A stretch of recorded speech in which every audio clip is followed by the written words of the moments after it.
예수 다시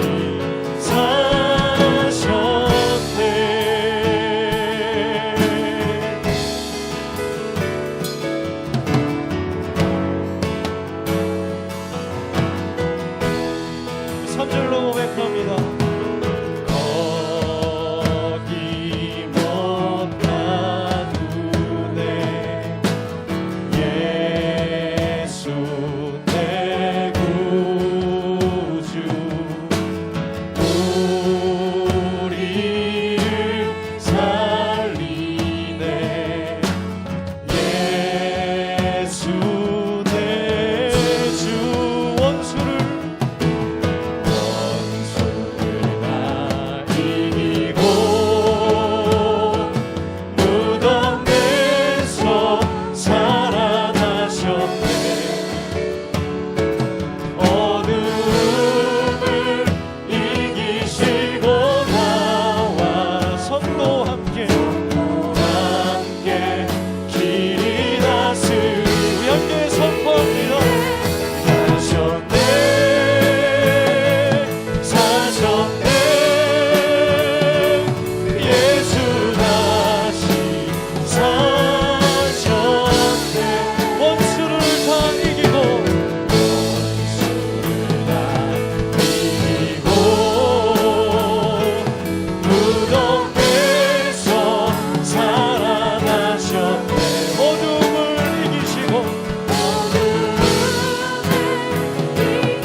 주님 찬양합니다.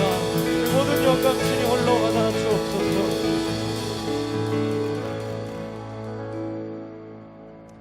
예수께서 이르시되 나는 부활이요 생명이니 나를 믿는 자는 죽어도 살겠고 무릇 살아서 나를 믿는 자는 영원히 죽지 아니하리니 이것을 네가 믿느냐. 하나님은 영이시니 예배하는 자가 영과 진리로 예배할지니라. 아멘. 우리의 발걸음을 지키시며 생명의 길로 인도하여 주시는 하나님 아버지, 지난 한 주간도 저희 곁에 함께 계시며 동행하여 주신 은혜에 감사를 드립니다. 특별히 오늘은 코로나로 드리지 못했던 부활 감사 예배로 하나님께 올려드립니다. 신령한 은혜를 사모하는 주의 자녀들에게 성령으로 충만케 하사 우리 안에 허락하신 부활의 기쁨과 소망이 소멸되지 않게 하옵소서. 십자가의 은혜로 죄인들을 구원하시고 부활의 능력으로 성도들에게 참된 소망을 주시는 예수님의 이름으로 간절히 기원했습니다. 아멘. 우리 함께 일어나셔서 영광의 찬양 올려드리겠습니다.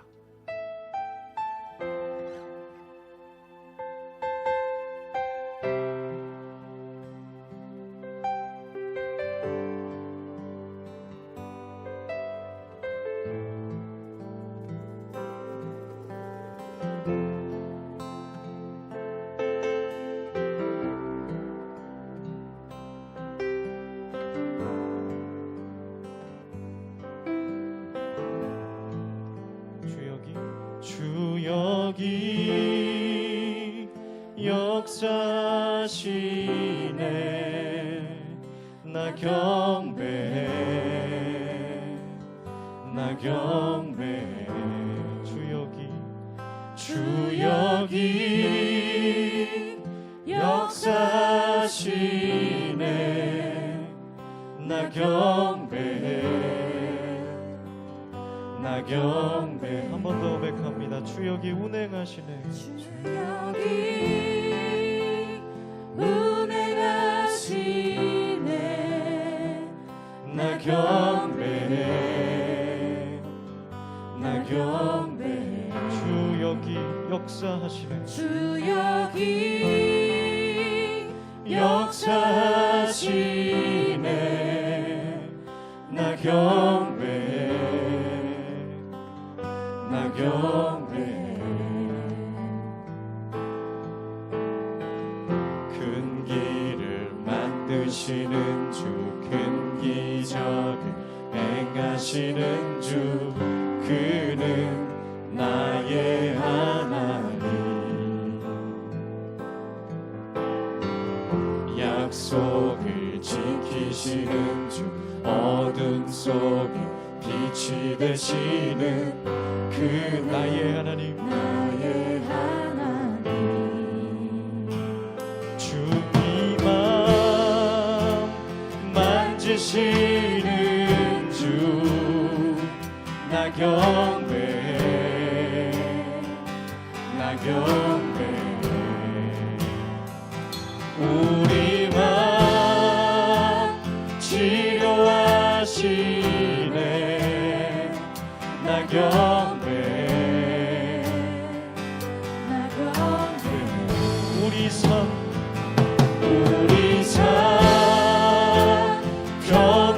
변화시키네. 나 경배해 나 경배해.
일하시네 주님, 일하시네 주님. 비록 내게 보이지 않아도, 비록 내게 느껴지지 않아도 일하시네 주님, 일하시네. 선포합니다. 비록 내게 보이지 않아도, 비록 내게 느껴지지 않아도 일하시네 주님, 일하시네 주님.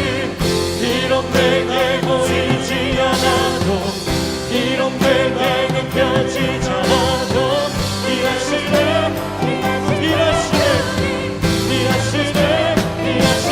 주님. 큰 길을 만드시는 주, 큰 기적을 행하시는 그는 나의 하나님. 약속을 지키시는 주, 어둠 속에 빛이 되시는 그는 나의 하나님. 한 번 더 고백합니다. 큰 길을 만드시는 주,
주님의 이름을 부릅시다.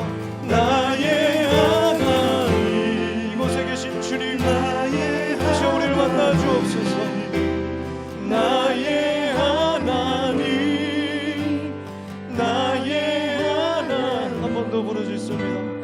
나의 하나님, 나의 하나님, 나의 하나님, 나의 하나님.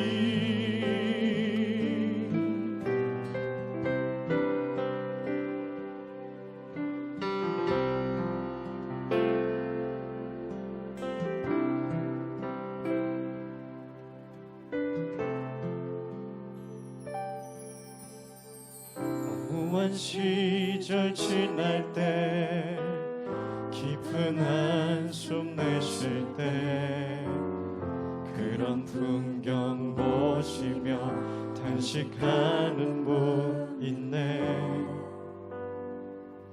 그와 같이 너희를 버려두지 않으리. 내가 너희와 영원히 함께하리라.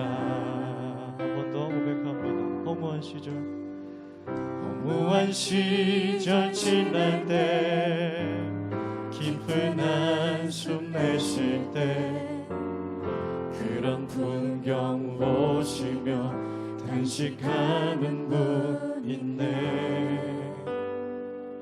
그와 같이 너희를 버려두지 않으리. 내가 너희와 영원히 함께하리라.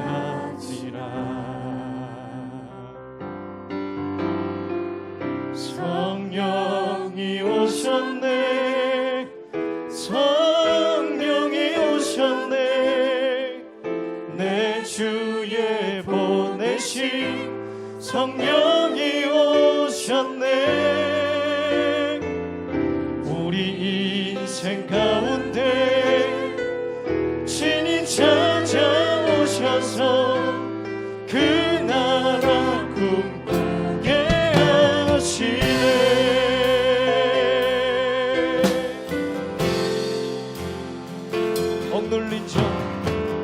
억눌린 자 갇힌 자 자유함이 없는 자 피난처가 되시는 성령님 계시네. 주의 영이 계신 곳에 주의 영이 계신 곳에 참 자유가 있다네. 진리의 영이신 성령이 오셨네. 한 번 더 고백하겠습니다. 억눌린 자 갇힌 자 억눌린 자 갇힌 자 자유함이 없는 자 피난처가 되시는 성령님 계시네. 주의 영이 계신 곳에 참 자유가 있다네. 진리의 영이신 성령이 오셨네. 함께 선포합니다. 성령이 오셨네. 성령이 오셨네. 내 주에 보내신 성령이 오셨네. 우리 인생 가운데 진히 찾아오셔서 그 나라 꿈꾸게 하시네. 성령이 오셨네. 성령이 오셨네. 내 주에 보내신 성령이 오셨네. 우리 인생 가운데 친히 찾아오셔서 그 나라 우리 마지막으로 성령님 이곳에 오셔서 성령이 오셨네. 성령이 오셨네. 내 주에 보내신 성령이 오셨네. 우리 인생 가운데 친히 찾아오셔서 그 나라 꿈꾸게 하시네. 우리 인생 가운데 우리 인생 가운데 친히 찾아오셔서 친히 찾아오셔서 그 나라 꿈꾸게 하시네. 아멘. 우리 시간 함께 기도하며 나아가길 원합니다. 부활하신 주님이 우리 가운데 함께 하시며 우리에게 약속하신 것 성령을 보내주시겠다 하신 그 약속 우리가 기억합니다. 그 성령이 우리에게 왔기 때문에 이 교회가 시작됐는 줄 믿습니다. 이 교회가 운행되고 역사하시는 줄 믿습니다. 이 시간 이 예배 가운데 말씀 가운데 성령 우리가 주님을 부르오니 나의 하나님을 부르오니 이 시간 여기에 임재하여 주옵소서. 우리 각 심령을 변화시켜 주시고 만져주시고 새로운 능력과 소망으로 새롭게 하여 주옵소서. 우리 뜨겁게 성령의 부르며 기도하며 나아가겠습니다. 사랑의 주님 이 시간 성령의 이름을 부르며 우리가 친히 오겠다 약속하신 주님의 성령을 구합니다.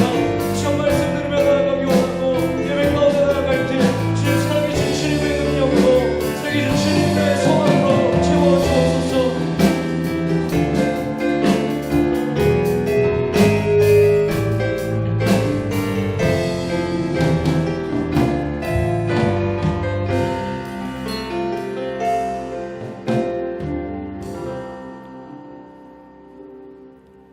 사랑과 자비의 주님, 오늘도 이렇게 새 아침을 주시고 주님께 올리는 기도로 하루를 열게 하시니 감사합니다.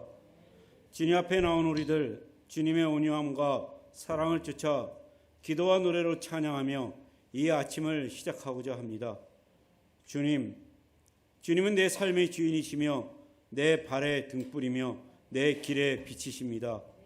저의 육신이 어디에 있건 심령 깊은 곳에서 주님의 사랑을 고백하게 하시고 입술을 통해 주님의 사랑을 노래하게 하소서. 찬양을 통해 하늘의 비밀이 선포되게 하시고 주님을 낯설어 하는 이들에게는 찬양의 향기로 영혼의 눈이 떠지게 하소서. 오늘 하루도 찬양으로 주님께 가까이 가며 우리의 영혼이 기쁨으로 충만하게 되기를 원합니다. 기뻐하는 자의 손을 잡아주시어 더욱 기뻐하게 하시고 슬프고 힘들어하는 자의 어깨를 다독여 주시어 힘을 내도록 도와주시기를 원하옵니다. 항상 주님을 의지하며 순종하는 길을 걷게 하시고 약한 자의 삶을 살지 않도록 도와주시옵소서. 모든 일 가운데 주의 뜻을 나타내어 주님의 영광이 드러내는 하루가 되게 하소서. 가정에서나 사회에서나 모든 사람에게 복음으로 소망을 보여주며 이웃들 앞에서 사랑을 실천하는 진실한 주님의 제자가 되게 하소서. 어떤 문제에 직면하든지 주님의 뜻이 무엇인지를 생각하게 하시고 주님의 뜻대로 행동하게 하옵소서. 모든 일을 시작할 때도 기도로 시작하고 신앙 양심에 따라 바른 선택을 하게 하옵소서. 또한 우리에게 주어진 시간을 아껴 쓰게 하시고 우리에게 주어진 돈을 허비하거나 낭비하지 말게 하옵소서. 건강을 위하여 절제 있는 생활을 하게 하시고 어제보다 오늘이 더 나은 삶이 되도록 도와주시옵소서. 코로나19와 다가온 무더위로 영과 육이 지쳐갑니다. 길가나 돌밭이나 가시떨기밭처럼 열매를 내지 못하는 연약한 믿음밭을 가진 많은 자녀들이 어려운 주변 환경과 개인의 여건에 믿음이 흔들리고 있습니다. 신앙인으로 사는 삶이 이때처럼 흔들렸던 적이 없었습니다. 힘을 내게 도와주시옵소서. 코로나로 인해 나라와 세계가 혼돈 가운데 있습니다. 안정이 되어 하나님 앞에 뜨겁게 예배하며 찬양할 수 있는 날이 속히 올 수 있도록 도와주시옵소서. 또한 많은 관련자들에게 영과 육을 강건하게 하시고 위로하여 주시옵소서. 하나님 아버지, 우리나라의 독립과 자유와 평등과 정의를 쟁취하기 위하여 목숨을 아끼지 아니한 호국 영령과 그 유족들을 위로하여 주시옵소서. 역사의 과정마다 의로운 죽음이 안타까운 죽음보다 보은되며 그 정신도 존엄하게 계승되는 나라가 되게 하옵소서. 주님, 죽으면 끝인 줄 알고 소망 없이 산 인생들에게 부활이 있음을 첫 열매로 보여주신 예수님으로 인하여 인생이 죽기 위해 태어남이 아니라 부활하기 위해 죽을 수 있는 소망을 갖게 하심을 진심으로 감사드립니다. 긍휼의 하나님 아버지, 예수님의 부활로 죄를 이기게 되었음을 확신해야 했지만 부활이 없는 자들처럼 살아온 것을 회개합니다. 천국을 사모해야 하면서도 눈에 보이는 것, 마음을 즐겁게 하는 것에 매달려 주님 없는 삶을 살았음을 또한 자복합니다. 용서하시고 부활이 주는 소망을 갖게 하옵소서. 은혜가 풍성하신 하나님 아버지, 어려운 가운데에도 지금까지 지켜주신 정인교회를 복음의 터전으로 새롭게 변화되게 하여 주시옵시고 역동적으로 주님의 일을 감당함으로 어떠한 시련 속에서도 부흥의 역사를 쓰게 하옵소서. 성전을 사모하는 마음으로 굳은 일에 앞장서며 주님 전에 봉사를 아끼지 않았던 많은 자녀들을 기억하시고 축복하여 주시옵소서. 하나님의 말씀을 들고 서실 당신의 종을 축복하시고 전하는 시간 내내 성령의 충만함으로 악의 영이 서지 못하게 하옵소서. 종의 몸에 지닌 육의 질병도 떠나게 하시고 오로지 주님과 주의 양떼들만 생각하는 목자가 되게 하옵소서. 함께하는 교역자들에게도 같은 은혜로 축복하시고 세상과 같지 아니한 종이 되도록 축복하옵소서. 주의 전에 거하는 이런 어린 모든 자녀들과 청소년, 청년들에게 주의 사랑으로 충만하게 하시며 천사도 흠모할 만한 귀한 일꾼으로 성장하도록 눈동자처럼 보호하여 주시옵소서. 이 시간 열과 성을 다해 봉사하는 손길들을 위로하시고 은혜의 단비를 내려 주시옵소서. 사셨네 사망 권세를 깨뜨리고 부활하신 거룩하신 예수님의 이름으로 간절히 기도드리옵나이다. 아멘.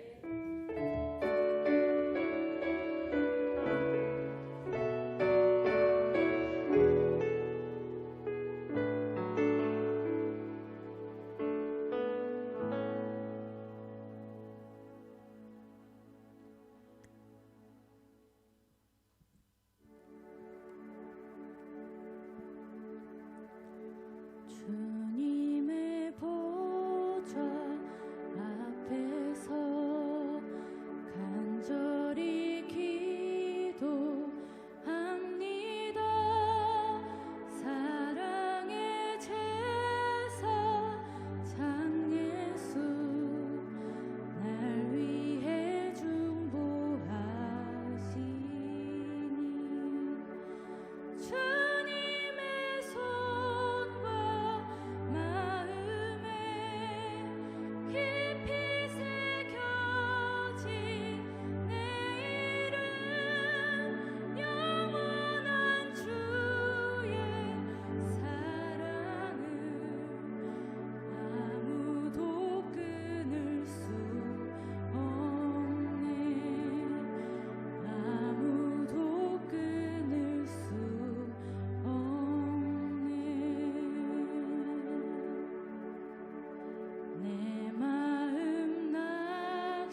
십자가 지시고 부활하신 우리 주님, 그 주님께서 나의 구주가 되셨다.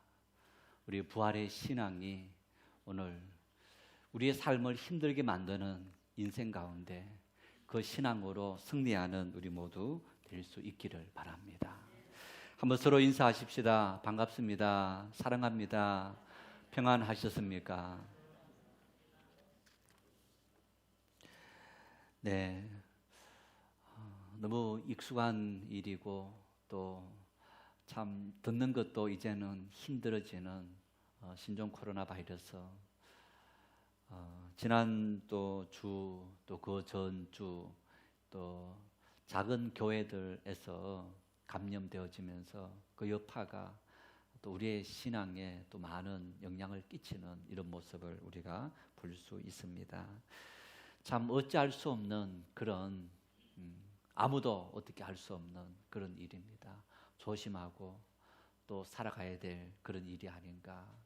코로나뿐만 아니고 뭐 때로는 독감 때문에 또 때로는 이런저런 우리 질병으로 우리의 삶에 또 많은 그런 어려움들이 오는 것을 우리가 볼 수 있습니다. 그래서 늘 우리가 어쩌면 긴장하면서 살아가는 그것이 바로 우리 인생이다. 이런 인생들을 살아가며 우리가 평안 누리려면 정말 우리 힘으로는 불가능한 일입니다. 하나님의 은혜가 우리에게 넘칠 수 있기를 바랍니다. 우리 강복인 권사님이 허리 디스크 수술을 받으시고 고대병원에 입원 중입니다.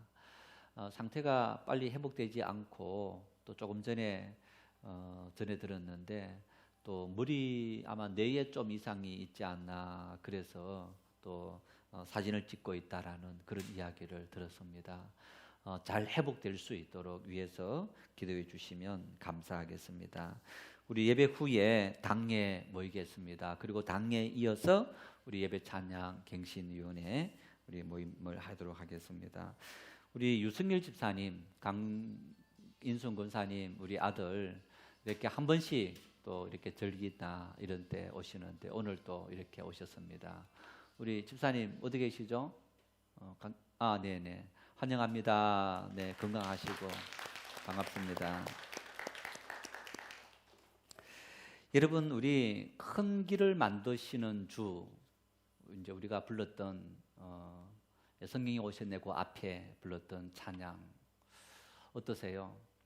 지난주 이 찬양을 처음 하면서 한편으로 찬양이 조금 어렵기도 하고 이제 어려운 것만 아니고 정말 우리 젊은 사람 말로 지금 우리나라에서도 그렇고 또 이 외국에서도 이제 이런 찬양 팀들이 또 교회에서 가장 많이 부르는 찬양이 우리가 불렀던 이 길을 만드시는 주, 이제 핫하다 하나요? 이제 그런 찬양 중에 하나입니다. 유튜브를 보다가 사랑의 교회에서 이제 그 남성 중창단이 그 찬양을 하는 것을 한번 본 적이 있는데 또 그저께는 이제 보다 보니까 사랑의 교회 성가대에서 또 이제 이 성가대 찬양으로 이 찬양을 불렀던 그런 모습을 볼 수 있습니다. 아마 우리 연세드신 분들은 찬송가를 많이 부르지 못해서 너무너무 아쉽다. 좋은 찬송가, 정말 몇백 년이 된 이런 찬송가들이 많은 영감이 있는 그런 찬송이 우리에게 깊은 영감을 주는 것도 또 사실이고 또 우리에게 너무너무 익숙하다 보니까 쉽게 부를 수 있는 그런 찬양이기도 합니다. 여러분, 그런데 우리가 불렀던 정말 길을 만드시는 주라는 이 찬양은 저는 제가 이 찬양을 한번 듣고 너무너무 큰 감동을 받았습니다. 나 경배해, I worship you. 그 다음에 나의 하나님, 이게 영어로 That is who you are 이런 말인데요. 이제 그 사랑의 교회에서는 영어 그대로 이제 그걸 다 올려서 부르는데 참 나의 하나님이라는 우리 말에도 굉장한 감동을 주는데 그 영어로 자체로 부르면서도 참 깊은 감동을 주는 이제 그런 계속 반복되니까 쉽게 따라 부를 수 있는 그런 찬양이기도 하고, 그 가사에 정말 내용을 쭉 보면 하나님이 어떤 분이신지 비록 보이지 않아도, 느껴지지 않아도 그 하나님께서 만드시고 치료하시고 위로하시고 평안 주시는 그런 우리의 하나님이시다. 어쩌면 우리 신앙의 모든 것이 그 찬양 속에 다 들어있는 거예요. 여러분, 이런 좋은 찬양들은요, 힘써 배워야 됩니다. 자꾸만 들어야 됩니다. 세대별교회 미국의 리고렌 목사님이 한 찬송을 내가 안 보고 부르려면 50번을 불러야 된다. 자꾸만 여러분 듣고, 요즘 우리 카카오톡으로 다 보내드렸는데 이런 찬양들 정말 100년, 200년 전에 영감이 있는 분들뿐 아니라 지금도 훨씬 발전된 상태에서 감동받은 수많은 작곡가들, 작사가들이 하나님을 찬양하는 좋은 찬양을 만들어내는, 보험성가들 중에서는 좀 수준이 떨어지는 곡들도 있지만은 정말 우리의 심금을 울리는 이런 좋은 찬양들도 참 많이 있습니다. 그래서 여러분, 우리가 이런 찬양을 함께 이렇게 또 좋은 팀들, 밴드와 싱어들이 힘껏 불러주면 내 소리가 마치 이 싱어들처럼 부르는 것처럼 우리가 신명나게 힘껏 부를 수 있는 그런 찬양이기도 합니다. 우리 그런 하나님의 은혜를 이 예배를 통해서 함께 우리가 깊이 누리고 경험할 수 있기를 바랍니다. 기도하겠습니다. 하나님 감사합니다. 거룩한 성길 하나님의 전에 불러주시고 부활하신 주님을 우리가 함께 경배하며 찬양합니다. 하나님 앞에 빈손으로 오지 않고 귀한 예물로 정성을 드립니다. 하나님의 것을 구별하여 11조를 드리며 모든 범사에 감사하여 감사 예물 드립니다. 성경과 성교와 구제를 위해서 하나님 앞에 이모저모 예물 드립니다. 또한 부활 감사 예물을 주님 앞에 올려드립니다. 우리의 힘입니다. 우리의 정성입니다. 우리의 헌신입니다. 우리의 희생입니다. 하나님이여 기쁘게 받아주시고 하나님의 나라 귀한 사역에 아름답게 사용되어질 수 있도록 은혜와 사랑과 능력을 주시옵소서. 드리는 손길마다 하나님께서 복을 주시고 그들의 손길이 마르지 않게 하시고 아낌없이 넉넉히 드리며 살아갈 수 있도록 풍성케 축복하여 주시옵소서. 마음에는 원이지만 하나님, 참으로 이 힘든 전국에 마음의 원이었지만은 드리지 못한 손길들, 그 아쉬운 마음을 위로해 주시고 아낌없이 넉넉히 드리며 살아갈 수 있도록 우리의 손길 위에 하늘의 복을 풍성히 부어 주시옵소서. 어린 영혼들 예배를 기쁘게 받아주시고 수고하는 교사들에게 하늘의 은혜를 풍성히 부어주시옵소서. 하나님의 교회 이모저모 헌신하며 수고하는 손길마다 하나님이여 그들에게 복을 주시고 그들의 삶을 축복해 주시옵소서. 코로나19로 말미암아 모두가 힘들어지고 어려워지는 때 우리를 지켜주시고 부활의 주님을 온전히 찬양할 수 있도록 역사하여 주시옵소서. 예수님의 이름으로 간절히 기도 올리옵나이다. 아멘. 하나님의 말씀 에베소서 4장 1절에서 3절입니다. 에베소서 4장 1절에서 3절 한 목소리로 합독하시겠습니다.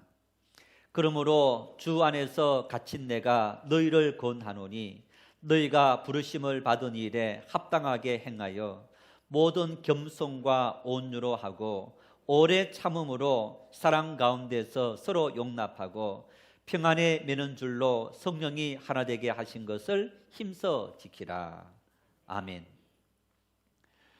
지난 수요일 6월 3일에 KBS 방송에서 제보자들이라는 그런 이 보도 프로그램을 방송합니다. 말 한마디에 쏟아진 무차별 폭력, 우리 아버지를 살려주세요. 이런 내용이 방송되었습니다. 주변에 일하는 이 노동자들을 대상으로 식당을 오래 한 이 폭력을 당해서 지금 이렇게 뇌에 이상이 생긴 정씨라는 이분, 딸이 제공한 CCTV를 보면 아는 주변의 사람들이 함께 모여서 같이 음식도 먹고 술도 마시는 그런 자리를 갖고 있었습니다. 그런데 아마 이 식당 주인보다 젊은 사람도 있었고 나이 든 사람도 있었는데 식당 주인보다 한 10살쯤 젊은 50대 그런 이 사람이 들어와서 이제 굉장히 연세가 좀 많으신 분에게 술을 권했는데 이 어르신네가 이제 술 마시는 것을 거부하고 그리고 이제 그냥 나가 버리신 거예요. 그러니까 술을 권면했던 이 50대 남성이 막 굉장히 열이 뻗쳐서 그러면서 가신 그 어르신네를 막 욕을 했다는 거예요. 그러니까 식당 주인이 욕을 한 사람보다 한 10살쯤 나이가 많은 분이었는데 이분이 어른에게 욕설하지 말아라 이 한마디를 한 거예요. 그러니까 자기 앞에 앉아있는 이 식당 주인에게 막 화가 나서 네가 왜 그런 말을 나에게 하느냐. 그래서 처음에는 같이 있던 사람들이 말려서 이제 보냈어요. 나갔다가 좀 이따 다시 들어왔는데 들어와서는 식당 주인 옆에 앉아갖고 또 왜 나에게 그런 말을 하느냐 하면서 갑자기 때려서 이 식당 주인이 바닥에 쓰러지면서 나중에는 정신을 잃었는데 정신 잃은 그 사람에게 그냥 발로 얼굴을 밟은 이런 무차별한 그런 폭력을 행사한. 그래서 그 식당 주인이 지금 어떤 정상적인 정신을 회복하지 못하는 이제 그런 상태에 빠져 있습니다. 2017년도에 통계에 따르면 우리나라 폭력 사건이 36만 건이 생겼답니다. 어쩌면 신고된 것만 36만 건이니까 신고되지 않는 것까지 합친다면 훨씬 더 많을 텐데 신고된 36만 건을 2017년인데 16년, 15년보다 계속적으로 늘어난다는 겁니다. 아마 지금은 훨씬 더 많이 늘어났을 텐데 이 36만 건 중에서 우발적으로 어떤 감정에서 쭉 뭔가 이렇게 된 그런 것보다는 갑자기 욱하는 그런 마음으로 생긴 폭력, 이 우발적인 폭력이 무려 39%, 40%에 육박을 하고 있다는 거예요.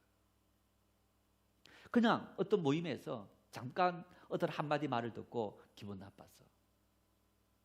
막 그냥 자기도 통제하지 못하는 그런 우발적인 폭력을 행하는.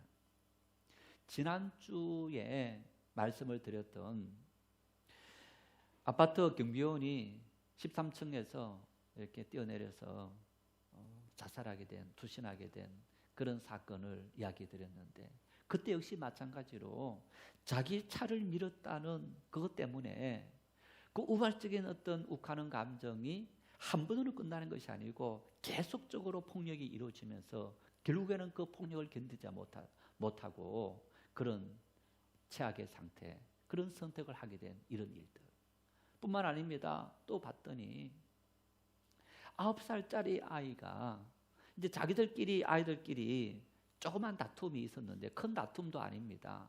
그래서 작은 다툼이 생겨서 이 아이가 이제 그 자기 아이의 어깨를 툭 이렇게 치고 지나갔는데 그 화를 엄마가 견디지 못하고 9살짜리 아이가 자전거를 타고 가는데 그 뒤를 쫓아가서 차로 그 자전거를 들이받아 버리는 거예요. 9살짜리 아이들 그럴 수도 있죠. 그런데 그것을 견디지 못하면서 들이받는 이런 일들이 생겨요.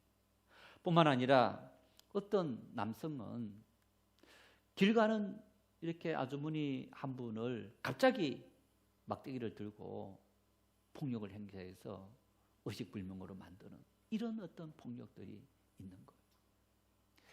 한 2달쯤 되었습니까? 저녁 8시쯤 돼서 이제 그 교회에서 나가서 집으로 이제 걸어 올라가고 있는데 갑자기 막 거기서 개성이 들리는 거예요. 마치 누군가에게 쫓겨서 막 그 긴급한 상황, 그런 상황이 생긴 것처럼 들리는 그런 개성이라서 쭉 봤더니 8단지 여기 이제 이 문에서 쭉쭉 개성고등학교 쪽으로 걸어가는 그 길로 걸어가는 여성인데 혼자 걸어가면서 그냥 몇백 미터까지 들리는 그런 개성을 서너 번 막 하고 가는 거예요. 어쩌면 전화를 받았다든가 아니면 이제 기분 나쁜 그런 일이 있었을 텐데 전철을 타든지 버스를 타고 참고 있다가 길을 가면서 집에까지 가서 소리는 못 지르겠고 그냥 길을 가면서 막 개성을 치면서 자기의 어떤 그 분노를 풀어내는 그런 어떤 모습을 들은 적이 있습니다. 이런 우리 사회에 분노를 다스리지 못하는 사회인 것. 분노를 다스리지 못하는 것. 자기의 감정을 다스리지 못하는 것. 저 역시 예외가 아닌데 어쩌면 나이가 들어갈수록 그런 것들이 더 심해지는 것 같아요. 왜 우리는 화가 나 있을까요?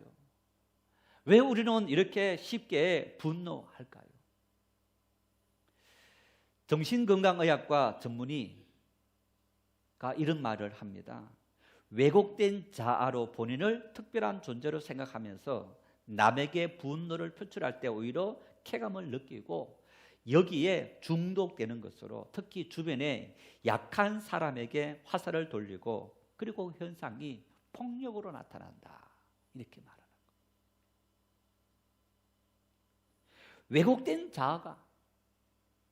왜곡된 자아로 말미암아 우리가 자기를 특별한 존재, 남과 다른 존재로 생각하면서 참지 못하는 것, 인내하지 못하는 것.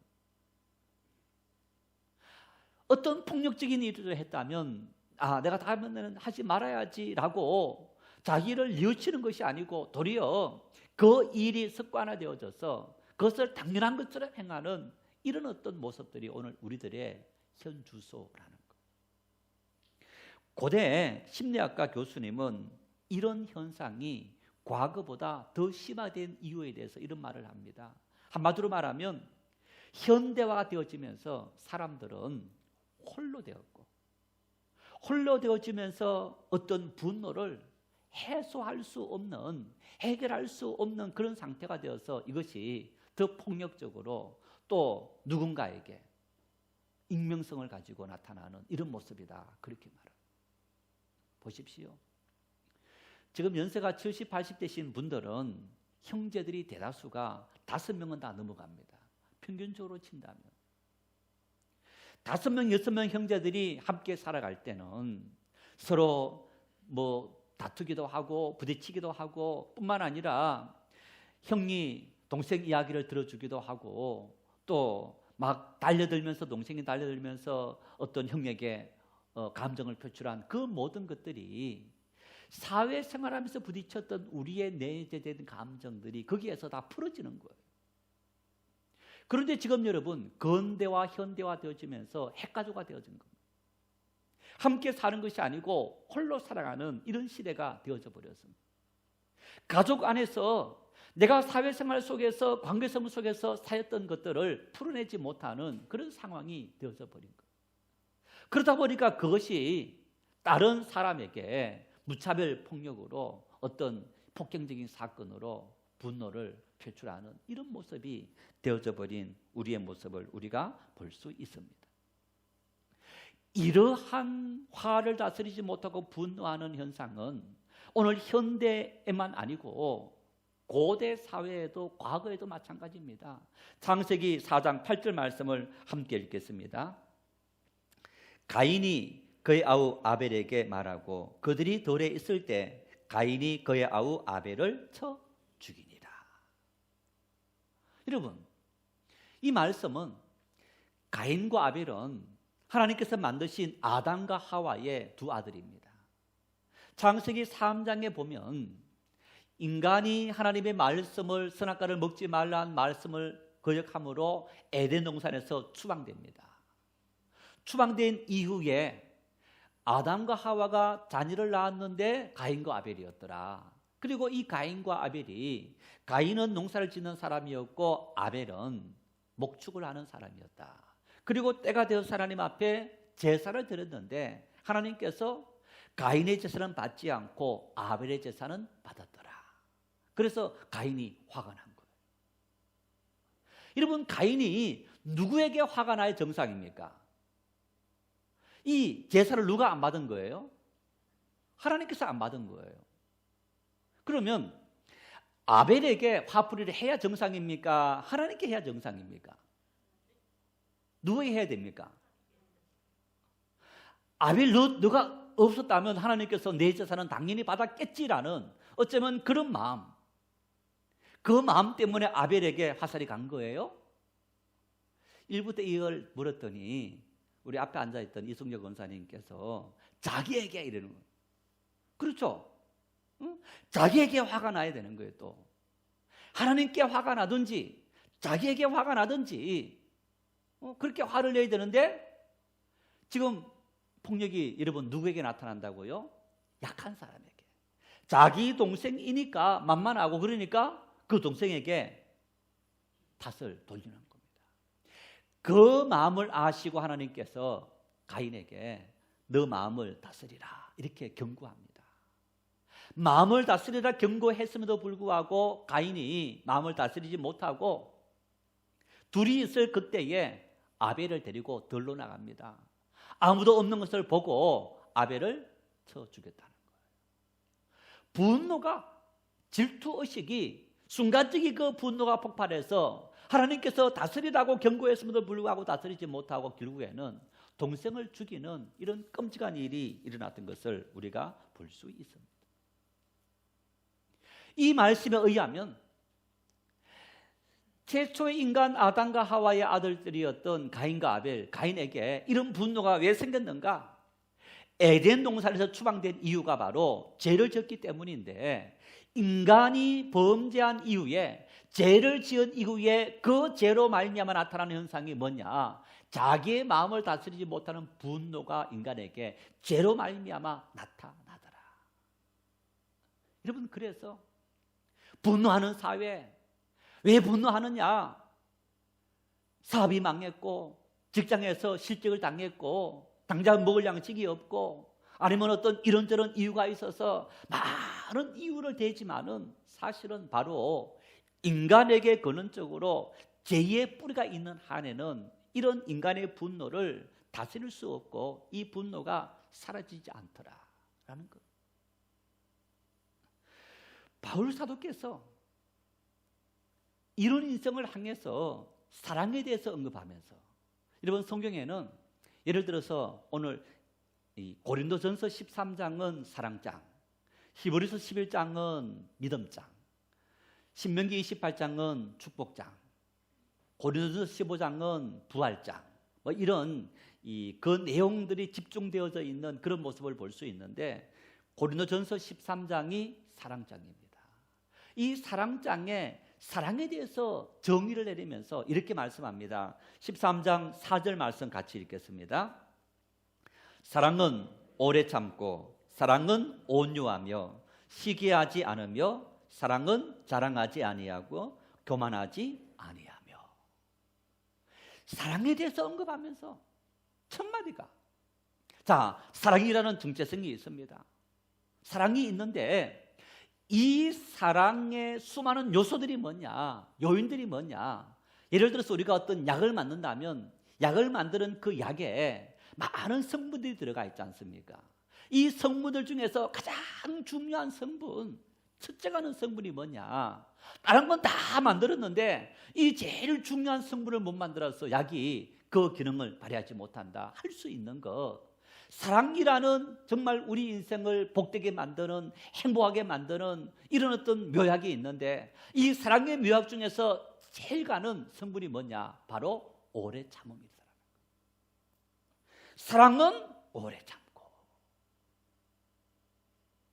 오늘 본문 말씀 에베소 교회가 분쟁 가운데 있었습니다.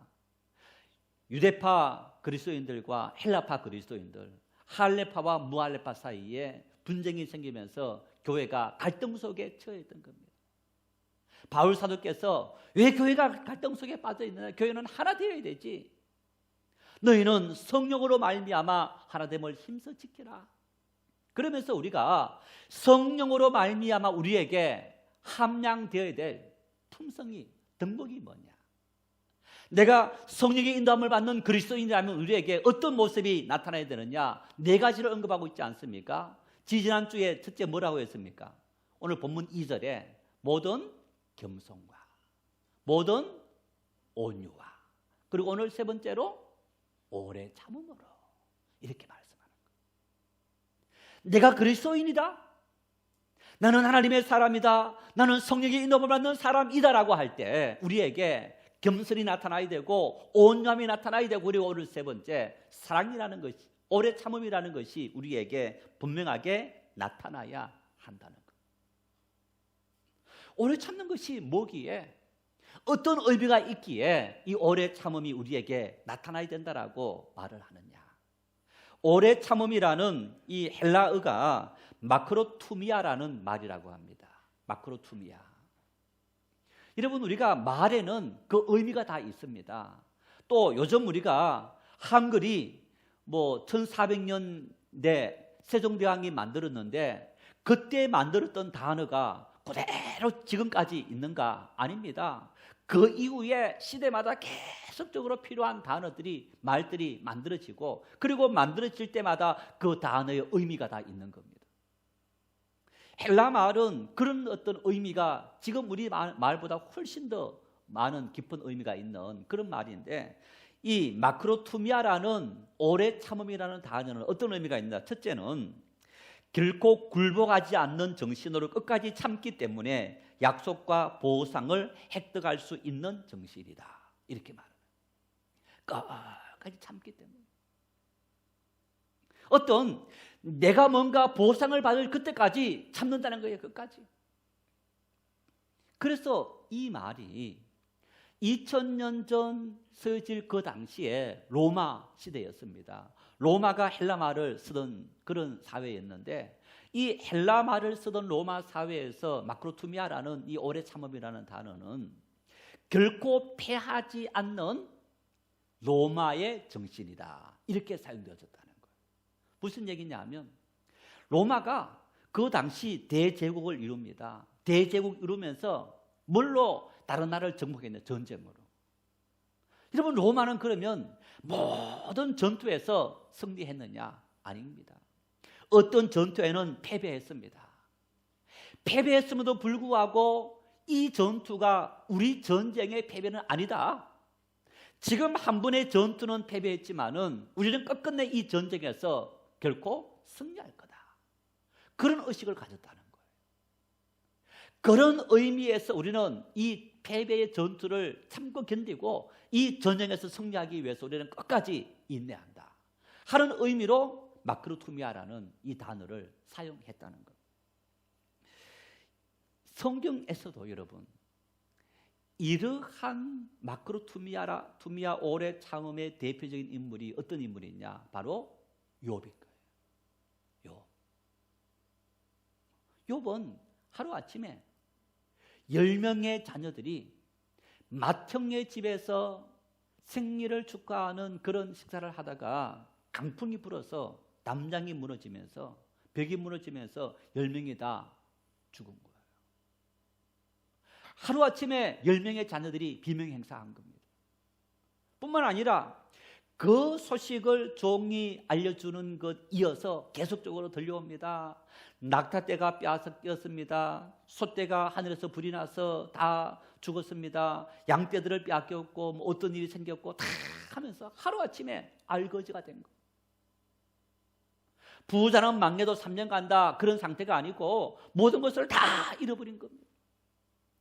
이것도 모자라서 욥에게 요즘 말하면 욕창 같은 헌데 그런 어떤 간지러운 이런 것이 생겨서 계속 자기 몸을 끌고 대는 이런 고통이 찾아왔던 것.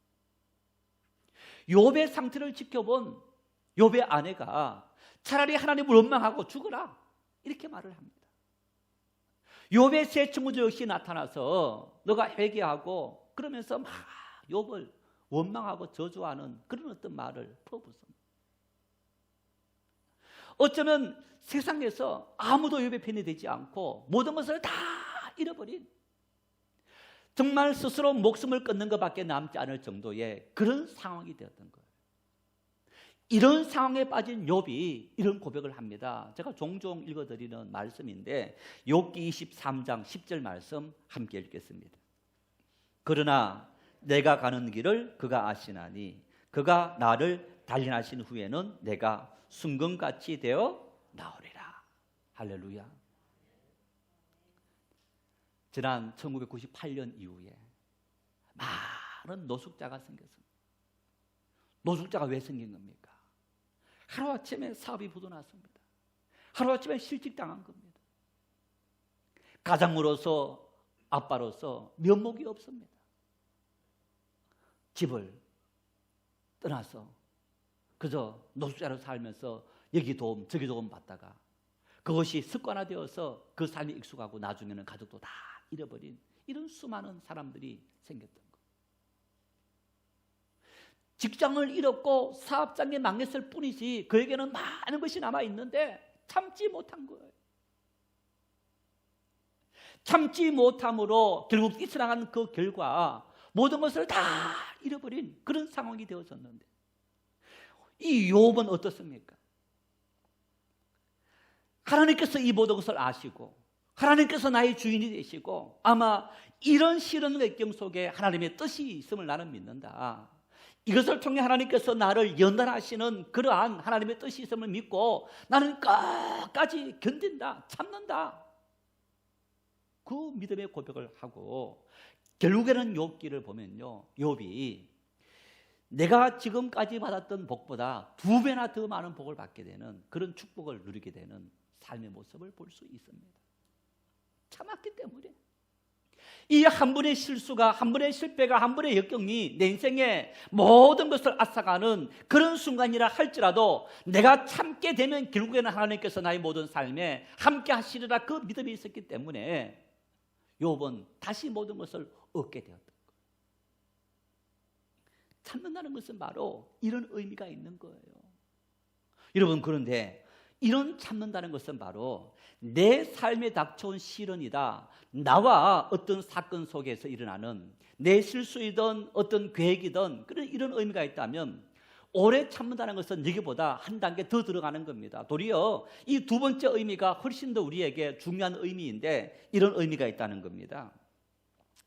상대방의 나쁜 감정이나 노여움에 대해서 오래 견딘다. 상대방의 나쁜 감정에 대해서 끝까지 견디는 마음.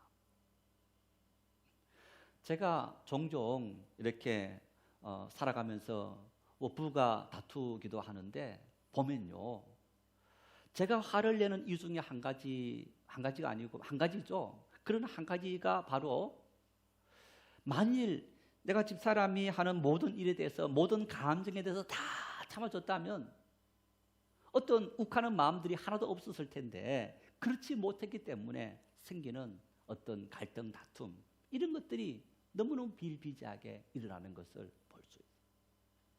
어쩌면 여러분 오늘 우리가 다른 누군가에게 어떤 풀어내는 그런 어떤 감정들 속에 그 사람의 말이 왜 나이 든 어르신한테 말을 그렇게 욕을 하고 함부로 하느냐, 어떤 그 말에 대해서 막 분노했다. 그 모든 분노조차도 내가 상대방의 말에 대해서 참아줄 수 있다면 그러면 분노가 일어나지 않았을 텐데 상대방의 말에 대해서 참아주지 않았기 때문에 그런 분노가 일어나게 된 거예요. 그래서 5세기 유명한 설교가이면서 신학자인 크리소스톰이라는 유명하신 분이 있었는데 이분이 이런 말을 했어요. 복수할 힘을 가지고 있으면서도 결코 복수하지 않는 정신, 이것이 바로 오래 참음이다. 상대방이 나에게 대해서 뭔가 한 말에 대해서 내가 충분히 응대할 수 있고 충분히 뭔가 거기에 복수할 수 있고 내가 대응할 수 있는 그 모든 상황 속에서도 내가 양보하고 참아주는 것, 그래서 이것을 노하기를 더디하는 사람이다. 이렇게 말을 한 거예요. 오래 참는다는 것은 내가 끝까지 참아주고 노하기를 더디하는 그런 사람이다. 성경에 이런 대표적인 인물이 누구였느냐? 스데반 집사님이셨던 거예요. 초대교회 7집사 중에 한 사람으로 뽑혔습니다. 하나님의 은혜가 충만했던 분이었습니다. 복음을 전했습니다. 유대인들이 막 분내서 하나님을 모욕하느냐 하면서 돌로 스데반 집사님을 죽이려고 합니다. 그러한 사람들의 분노, 여러분 그 모든 분노가 잘못으로 된 분노인 것을 너무너무 잘 알 수 있는 겁니다. 그런 상황 속에서 스데반 집사님이 어쩌면 사람들을 저주하고 욕하고 원망할 수 있었을 텐데 마지막 죽어가면서 스데반 집사님이 그렇게 말합니다. 저들의 죄를 저들에게 돌리지 마옵소서. 끝까지 죽는 순간까지 참았던 대표적인 인물이 누구 있느냐? 스데반 집사님이셨고 예수님이셨던 것을 우리가 볼 수 있는 거예요. 그래서 이 오래 참음은 내 힘으로 감당할 수 있는 것이 사실 아닌 겁니다. 스데반 집사님이 순교 때 저들의 죄를 저들에게 돌리지 마십시오라고 기도할 수 있었던 것은 뭐였느냐? 성령이 충만한 사람을 보았기 때문에, 그가 성령의 인도함을 따라 살아가는 그런 사람이 되었을 때 정말 자기를 죽이는 원수까지도 참음으로 사랑할 수 있는 그런 능력을 발휘할 수 있게 되었더라. 오래 참는 것은 내 영역이 아니고 하나님의 은혜의 영역임을 믿으시기를 바랍니다. 하나님의 은혜가 임해야만 우리는 참을 수 있고 인내할 수 있고 기다릴 수 있는 그런 사람이 될 수 있는 거예요. 바울 사도는 이 오래 참음의 대명사로 하나님을 언급합니다. 로마서 2장 4절 말씀을 같이 읽겠습니다. 혹 내가 하나님의 인자하심이 너를 인도하여 회개하게 하심을 알지 못하여 그의 인자하심과 용납하심과 길이 참으심이 풍성함을 멸시하느냐. 이런 의미가 있습니다. 하나님이 살아계시다면 왜 하나님을 저주하고 하나님을 욕하는 저 사람을 당장 심판하지 않느냐? 하나님이 침묵하시는 걸 보니까 하나님은 살아계시지 않는 분이시다라고 사람들이 하나님을 멸시하는 거예요. 그때 바울 사도는 그렇게 하나님을 멸시하는 인생을 향해서 하나님은 정말 자비하신 분이시고 인자하신 분이시고 사랑의 아버지이시기 때문에 길이 참고 계신다. 길이 참고 계시면서 너희들을 용서하고 너희들을 구원하기 위해서 끝까지 참아주시는데 그 하나님의 의도를 모르고 사랑을 모르고 감히 하나님을 멸시하느냐. 하나님께서 우리의 모든 행동에 대해서 끝까지 참아주시고 인내하시는 그 하나님의 인자하심을 호도해서 하나님은 침묵하시고 하나님은 간섭하지 않으시고 하나님은 안 계신 분이시다라는 이런 어처구니 없는 잘못을 범하는 그런 행동을 하지 마시기를 바랍니다. 언제까지 참아야 합니까? 언제까지 참아줘야 됩니까? 야고보 사도가 이렇게 말씀합니다. 야고보 5장 7절 8절 함께 읽겠습니다. 그러므로 형제들아 주께서 강림하시기까지 길이 참으라. 보라 농부가 땅에서 나는 귀한 열매를 바라고 길이 참아 이른 비와 늦은 비를 기다리나니 너희도 길이 참고 마음을 굳건하게 하라. 주의 강림이 가까우니라. 언제까지 참아야 할까요? 하루, 1년, 10년. 길이 참아라. 언제까지? 주님께서 강림하실 때까지. 이 말은 주님께서 재림하실 때까지. 심판주로 오시는 주님께서 재림하셔서 주님께서 심판하실 때까지 참아라. 그 얘기는요, 우리에 대해서 해코지를 하고 분노하게 만들고 하는 그 모든 사람에 대해서 누구에게 심판을 맡기는 겁니까? 하나님께 심판을 맡기라는 거예요. 내가 원수 갚지 말고 너가 원수 갚으려고 너가 분노를 통해서 그 어떤 너를 분노케 만드는 것을 방비하려고 하지 말고 하나님의 심판하심 앞에 맡기라. 그 의미인 거예요. 주님의 강림하실 때까지 길이 참아라. 하나님은 우리에게 은혜를 주실 뿐 아니라 우리를 해롭게 하는 모든 우리의 원수들에 대해서 하나님께서 대신 갚아주실 우리 전능하신 아버지 되신다. 그 아버지 앞에 다 맡기라는 것. 어린 아이들이 다퉜습니다. 우리 집 아이가 맞았습니다. 우리 집 아이 힘으로는 정말 이렇게 어떻게 할 수도 없습니다. 와서 아빠, 누군가 나를 때려서 용서해 주지 마. 막 분노를 풀풀 날리면서 여러분, 그러면 아빠가 아이 데리고 가서 그 상대방 아이를 제압해놓고 자, 너 때려 이렇게 합니까? 정상적인 아빠라면 그렇게 할 아빠가 없습니다. 혼내주더라 누가 혼내줍니까? 그 맞은 아이의 아빠가 혼내주지, 아이로 하여금 너 원수 갚아라 그런 부모 없습니다. 참아, 아빠가 가서 다 말해줄게 이렇게 말하는 거예요. 마찬가지입니다. 형제들아, 주께서 강림하시기까지 길이 참으라. 참아라는 거예요. 여러분, 그러면서 오늘 이 말씀에 아주 중요한 말씀이 있습니다. 세상의 모든 원리는 기다림이 필요하더라 하는 것을 보여주고 있어요.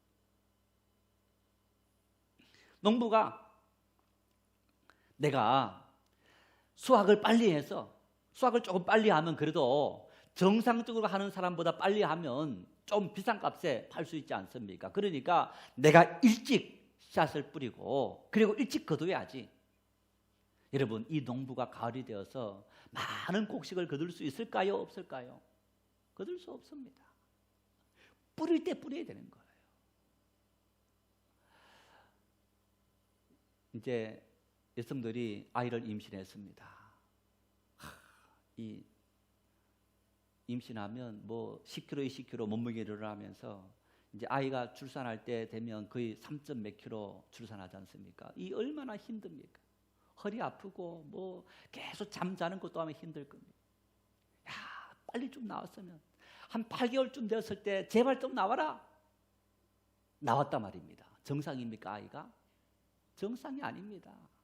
힘들어도 10달 채우고 나야만 아이가 정상이 되는 겁니다.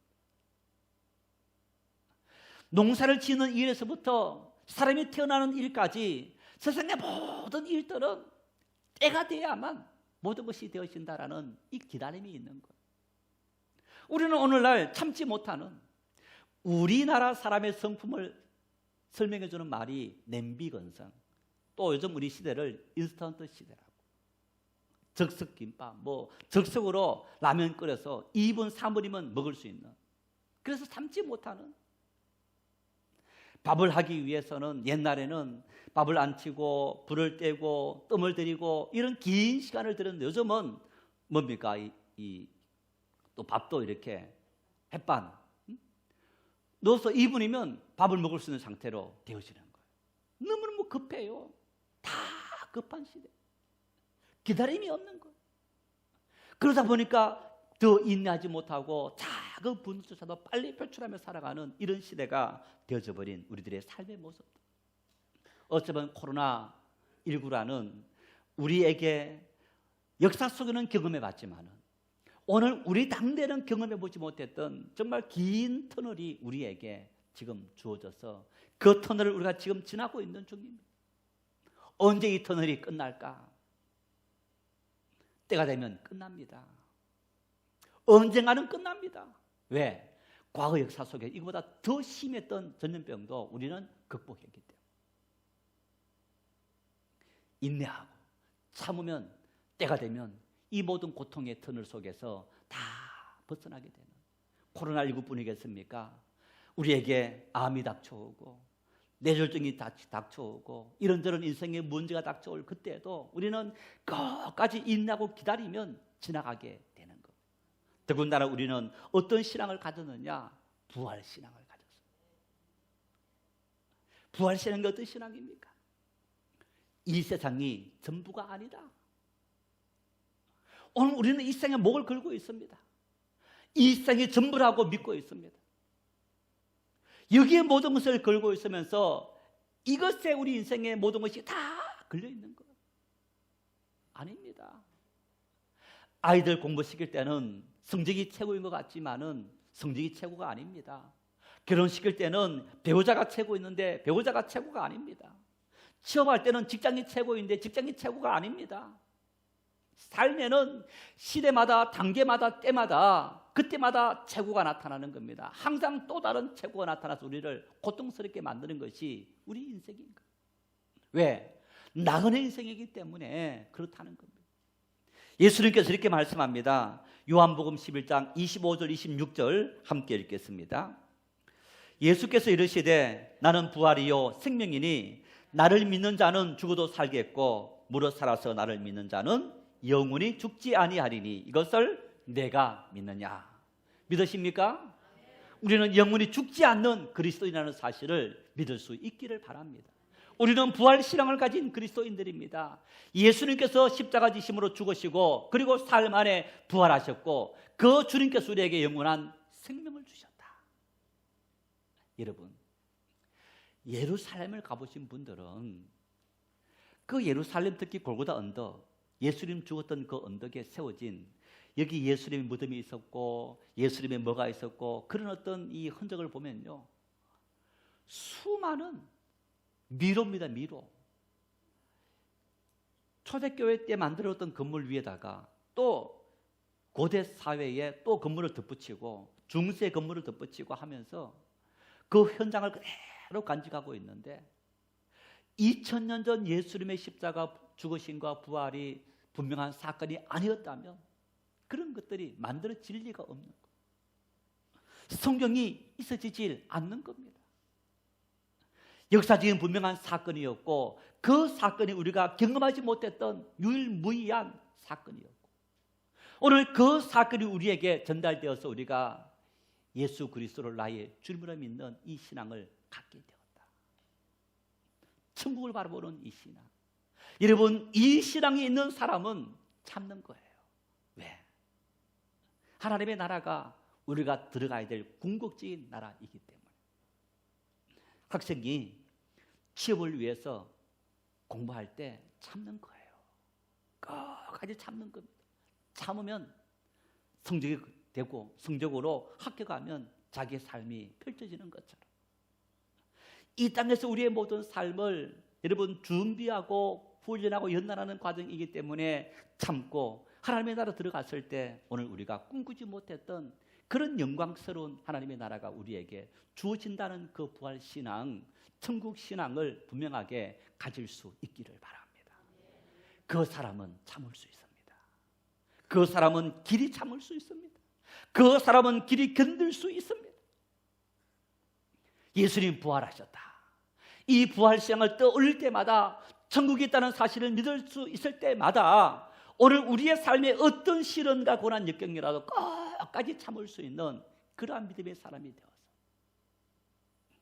욱하는 분노 사회 속에 사랑을 심을 수 있고 자비를 심을 수 있고 인자함을 심을 수 있는 그러한 믿음의 축복이 우리를 통해서 나타날 수 있기를 바랍니다.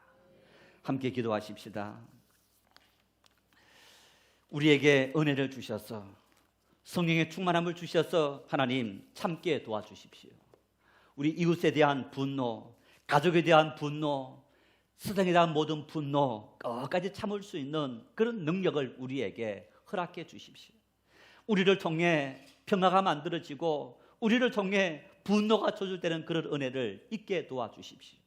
하나님, 코로나19의 이 긴 터널 또 끝까지 참게 도와주시고 그래서 하나님의 은혜를 우리 모두가 경험할 수 있도록 인도해 달라고, 서로 조금만 참게 도와주심으로, 그래서 함께 슬기롭게 이 모든 어려움을 회복하고 극복하고 또 이길 수 있도록 하나님이여 은혜를 달라고 우리 합심으로 함께 기도하십시다. 하나님, 우리에게 영원한 생명을 주시고 예수님 죽음의 근세를 깨뜨리시고 부활하신 그 부활 신앙을 갖고 주님 다시 오실 그때까지, 하나님의 나라 갈 그때까지 길이 참을 수 있는 은혜를 주시니 감사합니다. 사람은 오래 참는단다. 사람은 참는 일이란다. 하나님의 사람은 참아야 한단다. 하나님의 뜻이 있음을 믿고 하나님의 섭리와 계획이 있음을 믿고 참아야 한단다.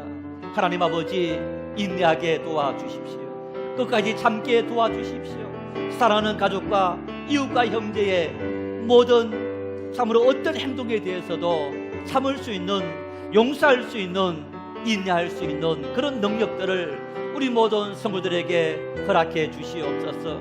분노가 팽배하며 서로 참지 못하고 마치 분노를 터뜨리기 위해서 살아가는 세상인 것처럼 하나님 또한 그것을 터뜨려야만 이긴다는 우리 세상의 논리가 아니라 하나님의 은혜가 우리 속에 넘침으로 우리가 서로를 인내해 줄 수 있는 그런 은혜를 통해서 하나님의 나라가 세워져 갈 수 있도록 은혜와 사랑과 능력을 주시옵소서. 코로나19로 말미암아 아버지 하나님 참으로 슬픔에 그리고 고난에 긴 터널을 지금 지나고 있고 언제 끝날지 알지 못하지만 끝까지 참을 수 있는 그런 능력을, 은혜를 우리 모두에게 허락해 주시고 우리 모든 사람들이 그러한 터널을 잘 지나고 또 마지막 날 승리할 수 있는 그런 은혜 우리에게 임할 수 있도록 성령이여 우리 가운데 함께하여 주시옵소서.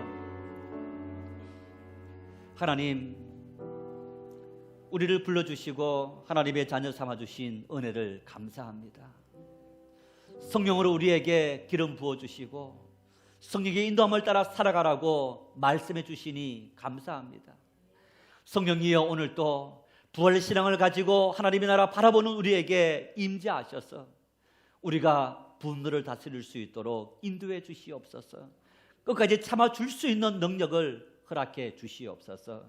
그래서 아버지 하나님, 우리가 사랑을 실천하고 특히 코로나19로 말미암아 고통과 절망과 신음하는 인생들 가운데 우리 역시 또한 신음하면서 이 모든 것까지 참아내고 견딜 수 있는 그런 능력을 허락해 주시고 우리 가족들과 이웃들에게 손잡고 또한 그러한 인내를 실천할 수 있는 그런 능력들을 우리 모두에게 허락해 주시옵소서.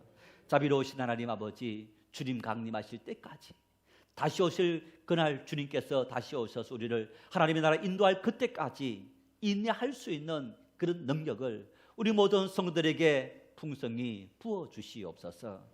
예수님의 이름으로 간절히 기도 올리옵나이다. 아멘.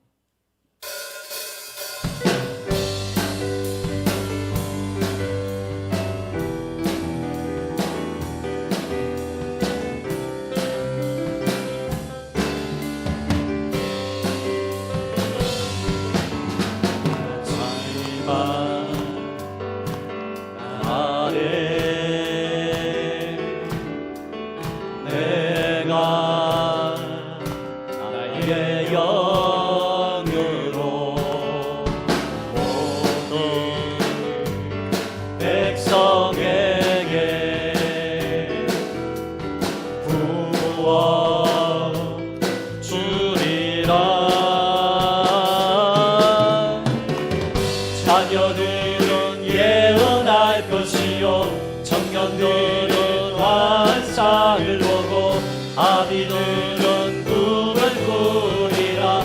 주의 영이 임하면 자녀들은 예언할 것이요 청년들은 환상을 보고 아비들은 꿈을 꾸리라.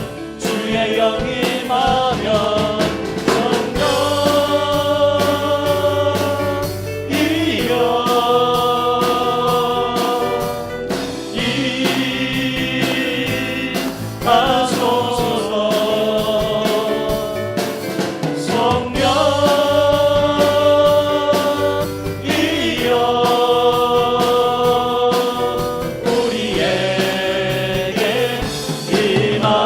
성령이여 임하소서.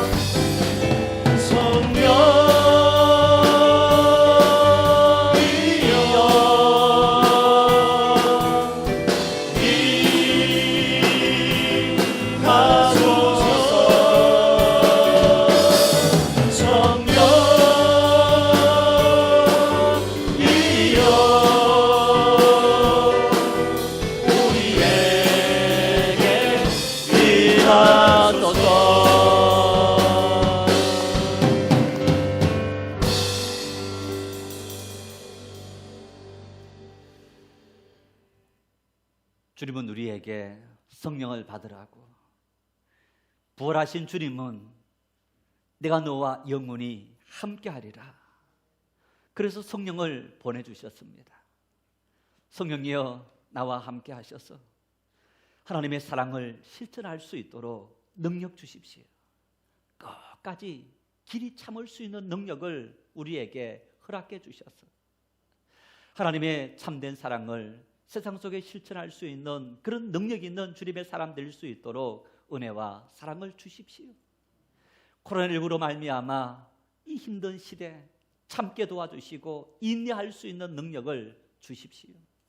주님의 성령 앞에 간구하고 그 능력으로 끝까지 견딜 수 있는 그런 믿음의 사람들이 다 될 수 있기를 바랍니다. 지금은 우리를 죄에서 구원하신 우리 주님 예수 그리스도의 은혜와 독생자 예수님 주신 하나님 아버지의 무한하신 사랑하심과 함께 하셔서 힘과 능력, 은혜와 복이 되시는 성령님의 감동 감화 역사 위로 교통하시며 하나님이여 성령으로 우리에게 은혜를 주시고 하나님의 사랑을 실천할 수 있는 오래 참음의 사람 될 수 있도록 인도해 주십시오.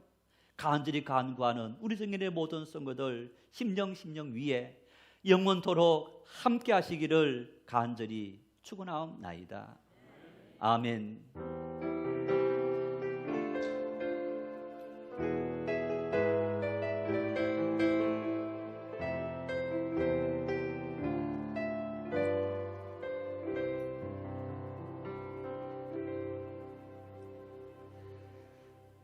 사랑합니다. 한 주간도 승리하십시다. 우리 서로 인사하십시다.